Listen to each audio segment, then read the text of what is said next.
বন্ধু, আমি যদি মারা যাই তাহলে কি তোর কষ্ট হবে না?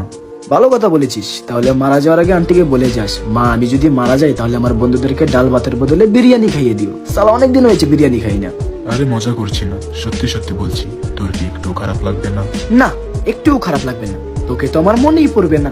ও আচ্ছা। কিরে, কি হয়েছে তোর?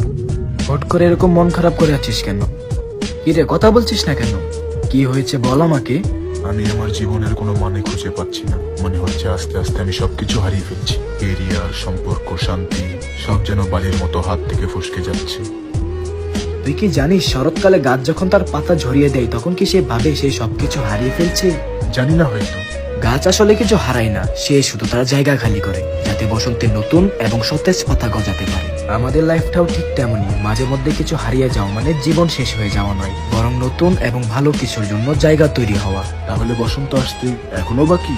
বসন্ত আসবেই, শুধু তোকে এই ঝড়ের সময়টাতে নিজের পায়ের উপর শক্তভাবে দাঁড়িয়ে থাকতে হবে।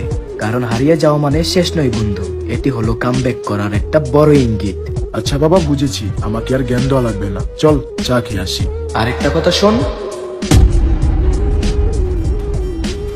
সৃষ্টিকর্তা তোর হাত থেকে ছোট জিনিসগুলো এই জন্যই কেড়ে নিচ্ছেন, কারণ তোর দু হাত খালি না হলে উনি তোকে বড় কোনো উপহার দেবেন কি করে।